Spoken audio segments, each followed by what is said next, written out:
This is Harsh Rules. I'm Ben Harsh, and today we're going to learn to play Axis and Allies 1941.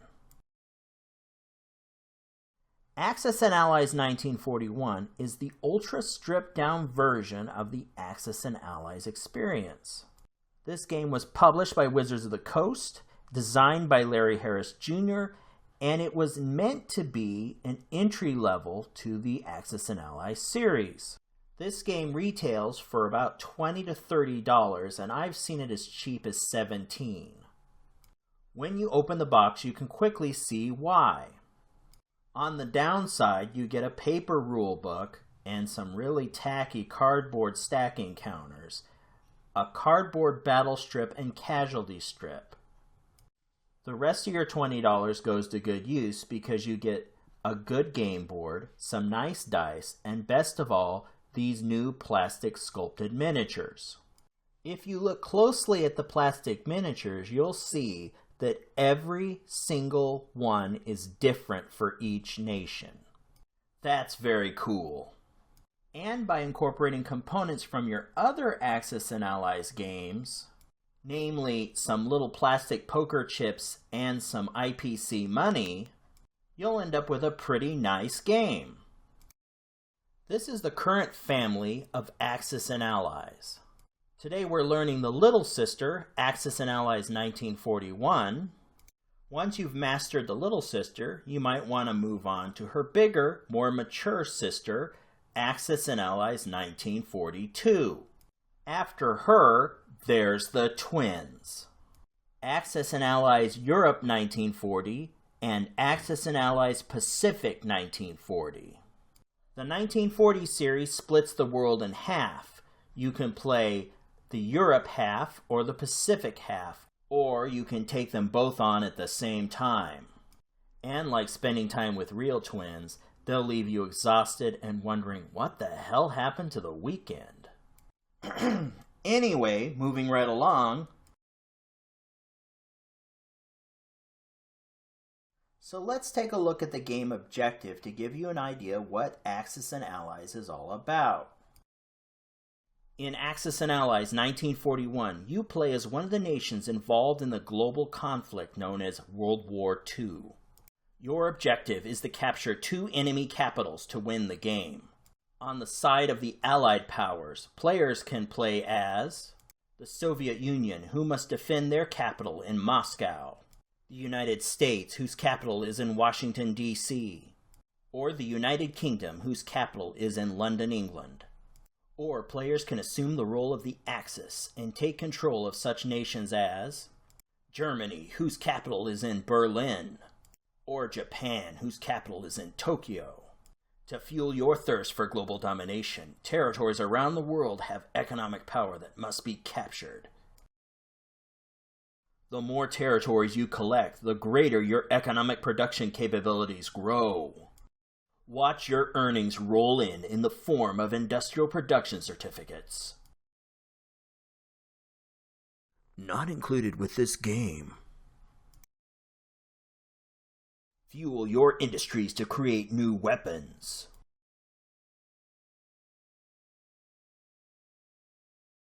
And deploy those weapons to the battlefield. Invade enemy territories to expand your sphere of influence.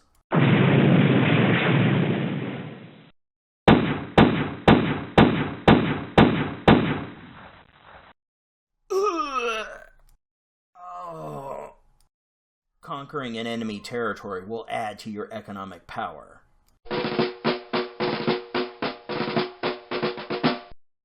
This will allow you to purchase more weapons, which obviously leads to a vicious cycle that will cost you weekend after weekend, and lament the fact that no women play this game. I should have learned to play Mice and Mystics. Kiss your free time goodbye, because it's time to learn Axis and Allies 1941. All right. Get your bits together, people. It's time to set up the game. First, place the game board. For this tutorial, I've enhanced key positions on the board to make it easier to set up and learn the game. So first, let's highlight the capitals. This is where all the industrial complexes are on the map. These are the territories with industrial points. And these are the C-zone indicators. Okay, now that we can see everything a lot more clearly, we can continue with the setup. Off to the side of the board, you're going to place the battle strip, the casualty strip, the dice, and make a pile of the stacking counters. Next, we're going to walk through each nation's setup. The first nation we will set up is the Soviet Union, so we're going to focus on their territories only. The Soviet Union begins the game as the weakest economic nation, with only 7 IPCs per turn earning power. The nation's capital is Moscow in Russia. The nation has industrial complexes situated in the Caucasus and Russia. The Soviet Union is primarily an army, with a single submarine in its navy and a fighter in its air force. So let's see where the Soviet Union's armed forces are deployed. Russia has 3 infantry, 1 tank, and 1 fighter. Archangel has 3 infantry. Karelia has 3 infantry. The Caucasus has 3 infantry and 1 tank. Siberia has 3 infantry. And C-Zone 4 has 1 submarine. And with that, Russia is on the board. Next, let's set up Germany.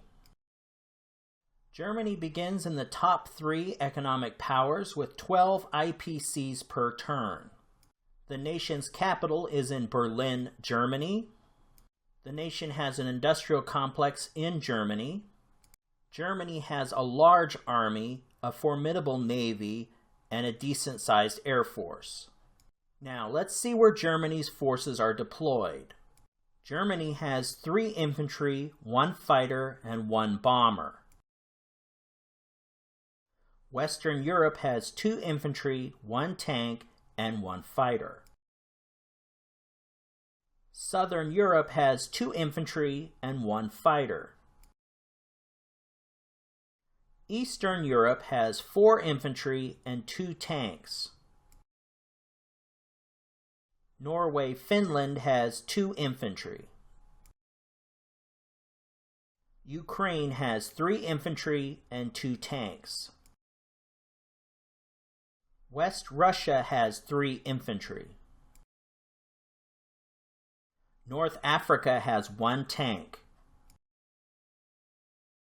C-Zone 5 has 1 battleship and 1 submarine. C-Zone 9 has 1 submarine. And C-Zone 16 has 1 destroyer, 1 submarine, and 1 transport. And with that, Germany is set up. Now, let's look at the United Kingdom. The United Kingdom is tied with Germany as the 3rd largest economic power. They earn 12 IPCs per turn. The nation's capital is in London. The United Kingdom has industrial complexes in Great Britain, India, and Australia. The United Kingdom has a moderate-sized army, a large navy, and a small air force. Now, let's see where the United Kingdom's forces are deployed. In Great Britain, there is 1 infantry, 1 fighter, and 1 bomber. In Anglo-Egypt Sudan, there is 2 infantry and 1 tank. In India, there is 2 infantry and 1 fighter. In Australia is 1 infantry. In eastern Canada is 1 tank. In the Union of South Africa is 1 infantry. Sea Zone 8 has 1 battleship and 1 submarine. Sea Zone 10 has 1 destroyer and 1 transport.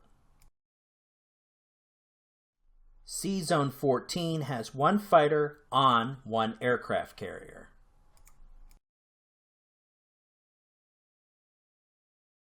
Sea Zone 29 has 1 destroyer and 1 transport. Sea Zone 33 has 1 submarine and 1 transport. And finally, the United Kingdom is on the board. Now let's look at the Japanese Empire. Japan is the second weakest economic nation with 9 IPCs per turn. The nation's capital is in Tokyo. Japan has a moderate army, a large navy, and a moderate-sized air force. Now, let's see where Japan's forces are deployed. On the Japanese home island is 4 infantry, 1 tank, 1 fighter, and 1 bomber. In Manchuria is 2 infantry. In coastal China is 2 infantry. Southeast Asia has 2 infantry. Sea Zone 31 has 1 destroyer and 1 submarine. Sea Zone 45 has 2 fighters on 1 aircraft carrier, 1 battleship, and 1 transport. Sea Zone 46 has 1 fighter on 1 aircraft carrier, 1 destroyer, and 1 transport. And with that, the Japanese Empire is ready to go. And finally, let's look at the good old USA. The US is the strongest economic nation with 15 IPCs per turn. The nation's capital is in Washington, D.C. The U.S. has industrial complexes on the eastern United States and western United States. The U.S. has moderate-sized Army, Navy, and Air Force. Now, let's see where the United States forces are deployed. In the eastern U.S. are 2 infantry, 1 tank, 1 fighter, and 1 bomber. In the western United States is 2 infantry and 1 tank. On the Hawaiian Islands is 1 infantry. The Philippine Islands have 1 infantry. Szechuan has 2 infantry. Sea Zone 11 has a transport. Sea Zone 40 has a battleship. Sea Zone 42 has 1 aircraft carrier carrying 2 fighters, 1 submarine, and 1 transport. And with that, we have the United States on the board. In Axis and Allies 1941, there are also several countries that have declared themselves neutral. These countries that have declared their neutrality cannot be entered by any nation. Neutral countries include Colombia, Argentina, Ireland, Sweden, Switzerland, Spain, the Sahara Zone, Angola, Mozambique, Turkey, Saudi Arabia, Afghanistan, the Himalayas, and Mongolia. Just a reminder, in Axis and Allies 1941, you cannot enter neutral zones or fly over them. Now that we've got the game set up, let's slow down just a little bit and I'll teach you how to play. In Axis and Allies 1941, each player goes through the same 6-phase turn sequence. Number 1, purchase units. Number 2, combat moves. Number 3, conduct combat. Number 4, non-combat moves. Number 5, mobilize new units. And number 6, collect income. Each player will conduct these 6 actions during their turn in this play order. First, the USSR, then Germany, next the United Kingdom, followed by Japan, and finally the USA. Now, let's walk through each phase of the player turn cycle.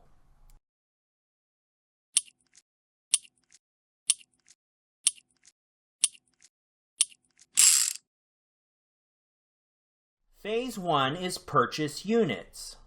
In this phase, you're going to order units, pay for your units with IPCs, and then place those purchase units in the mobilization zone. The mobilization zone is located here on the map. The mobilization zone also gives you a lot of information on unit stats, their cost, their movement, their attack, and their defense. Below, I've laid out the spectrum of units that can be purchased in Axis and Allies 1941. Infantry costs 3 IPCs. Submarines and armor cost 6 IPCs. Transports cost 7 IPCs. Destroyers cost 8 IPCs. Fighters cost 10 IPCs. Carriers and bombers cost 12 IPCs. And battleships cost 16 IPCs. To keep track of units and to conserve space, you can use chips. The unit on top of the chip denotes 1, and the colored chip beneath it will tell you how many additional units are in that group. A gray chip means 1 unit, a green chip means 3 units, and a red chip means 5 units. Phase 2 is combat moves. In Axis and Allies 1941, movement is divided into 2 types. There are combat moves, or moves that result in combat, and non-combat moves, moves that do not result in combat. Each unit has a specific number of territories and/or sea zones that it can move across. Infantry can move 1 territory. Battleships, carriers, destroyers, submarines, and transports can move up to 2 sea zones. Armor or tanks can move up to 2 territories. Fighters can fly across up to 4 territories or sea zones. And bombers can fly across up to 6 territories or sea zones. Once you've made all the combat moves, then it's time to resolve all the battles that resulted from them. Each battle is resolved in 6 steps. The first step is to place units. To do this, we are going to use the battle strip and the casualty zone strip. Attacking units are placed above the strip in their appropriate section. Defending units are placed below the strip in their specific section. The numbers in the center correspond with the dice rolls you need or less to score a hit. The second step pertains to sea battles and if submarines are involved. Submarines have 2 special abilities in combat. The first is that they can conduct a surprise strike. This is an attack that precedes the normal rounds of combat. The second special ability is to submerge. If a submarine decides to submerge, then they immediately leave the battle. Step 2 in the combat sequence is repeated each round of combat until either all submarines are destroyed or they've submerged and left. In step 3, the attacking units fire. So let's play through this little mini battle and I'll show you how this works. The American attackers in this example have 1 tank and 1 infantry, so we're going to roll a dice for each. First we roll for the tank and we get a 4. We need a 3 or less to hit, so a 4 is a miss. Next we roll for the infantry and we get a 1, which is a hit. Now, when the attacker scores a hit, the defender gets to choose which of his 2 units he wants to take as a casualty. The German defender is going to choose his infantryman as a casualty and move him into the casualty zone. Now that the attacker has finished firing, it's the defender's turn to fire back. The key point to remember here is that this battle is occurring simultaneously between both sides. Therefore, while the infantryman is a casualty, he still gets 1 shot before he's removed from the battle. So now let's complete the defender's returning fire. The German defender rolls for his tank, and he gets a 2, which is a hit. Next, he rolls for his dying infantryman, and he rolls a 1, which is another hit. This eliminates all the American units, and they're immediately removed from the board. Remember, the casualty zone is just to keep track of the defender casualties. Now that the defenders have returned fire, it's time for step 5 to remove the defender's casualties. And we say goodbye to our German infantry friend. Now, if the battle continued, you'd move to step 6, where you get to make a choice. You can choose to press the attack, which means you're going to go through another round of combat, or you can choose to retreat and end the battle. And that concludes our little combat example. While we're still on the subject of combat, let's walk through each of the armed forces and get an idea of how all the different units play. First, let's look at the Army. The first key land unit are infantry. Infantry attack on a 1 and defend on a 2. What this means is that if you are attacking with infantry, you need to roll a 1 to score a hit. If you are defending, you need to roll a 2 or less to score a hit. Next, we have armor, or tanks. They attack on a 3 and defend on a 2. In the Army, the only unit with a special ability is tanks. Tanks have a special blitz ability that allows them to blitz through one controlled or unoccupied territory and claim the IPC before proceeding to the second territory where they may do battle, or if that territory is unoccupied, claim the IPC there.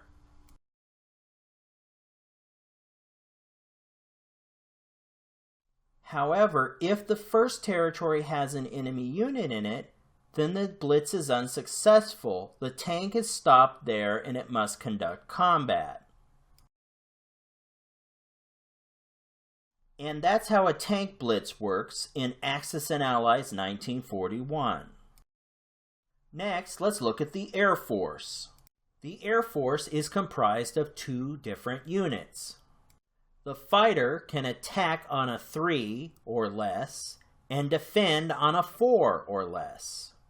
Bombers can attack on a 4 or less and defend on a 1. Fighters and bombers are unique units because their turns span combat movement and non-combat movement. In Axis and Allies 1941, suicide missions are not allowed.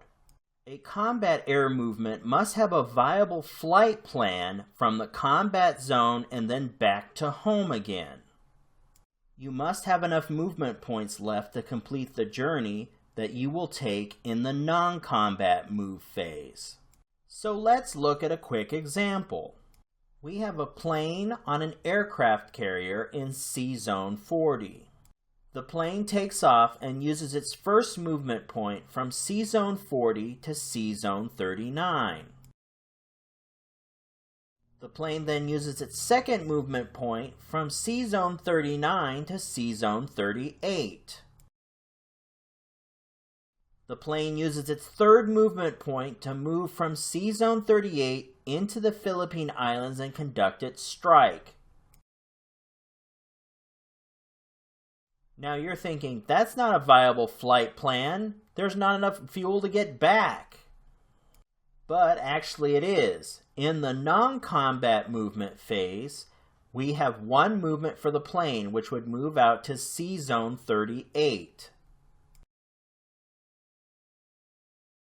Simultaneously, our aircraft carrier has two non-combat movements. It will move from C-Zone 40 to 39 to C-Zone 38 to rendezvous with the plane. Yes, you can do it. You just need to be a little creative with your non-combat moves.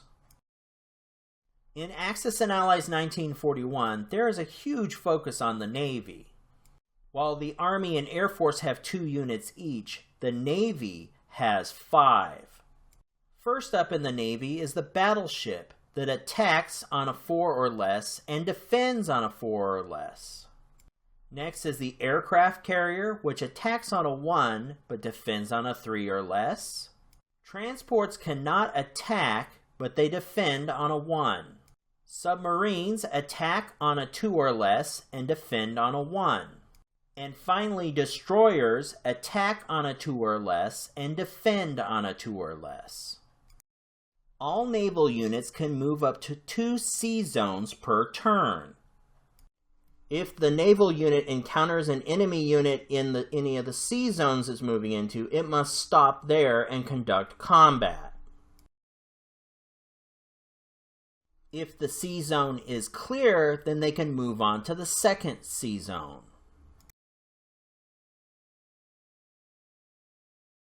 Submarines can use their submergibility to pass through hostile sea zones.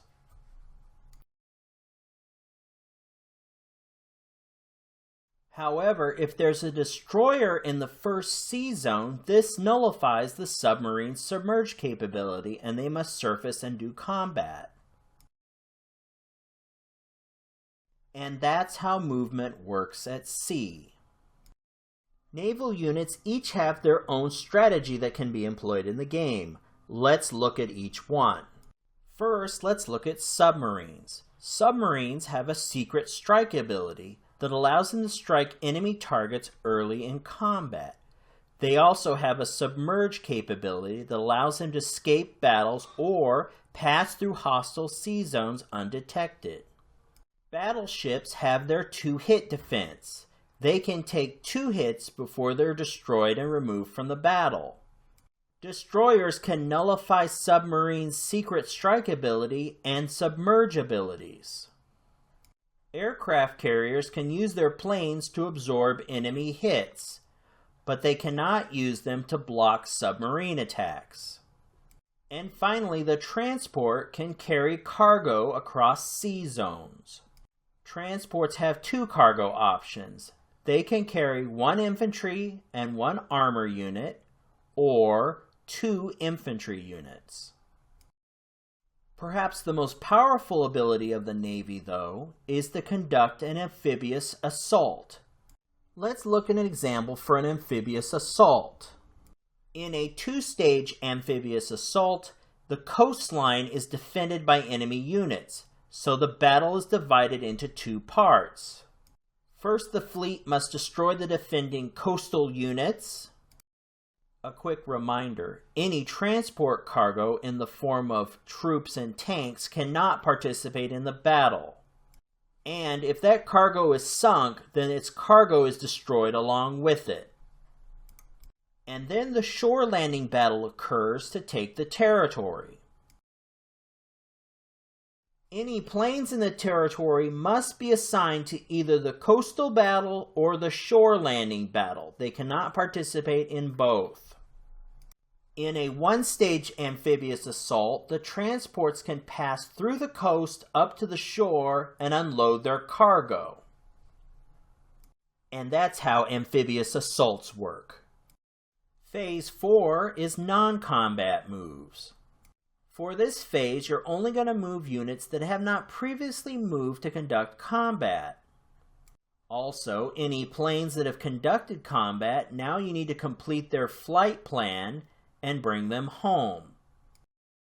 Player turn Phase 5 is mobilize new units.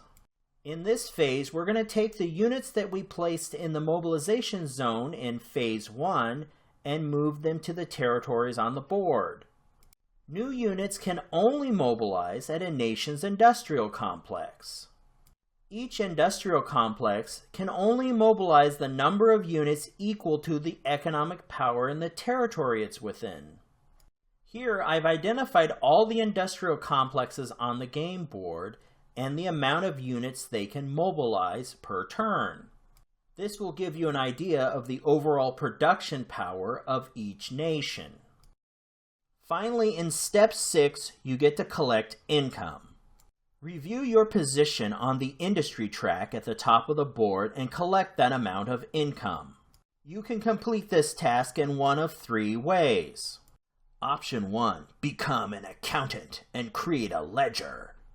Method 2, an old copy of Axis and Allies makes the ultimate sacrifice. Method 3, make Monopoly support the war effort. And with that, we've proceeded through all 6 of the player turn sequence.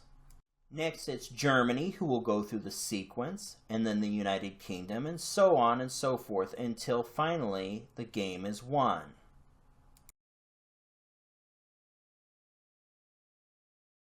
One last piece to go over is the rules for occupation. Inevitably, during the course of the game, a player's capital is going to be invaded and occupied. This is how that sequence works. After a successful invasion, the occupier collects all IPCs in that nation's treasury.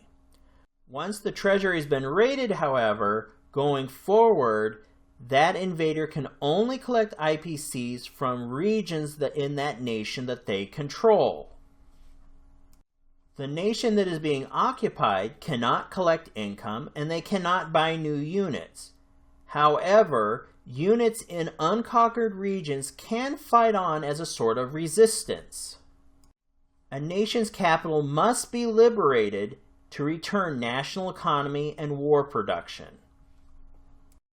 As I implied earlier in the video, Axis and Allies 1941 is in print and can be had for about $20 to $30. While not always for the veteran Axis and Allies player, this is a great addition to share with new players to help them cut their teeth and get a feeling for what this game is like. It's also great to have a version of Axis and Allies that you can quickly set up and play in just a couple hours. And that wraps up this edition of Harsh Rules. I'm Ben Harsh, and I thank you so much for watching, and I'll see you on the next episode.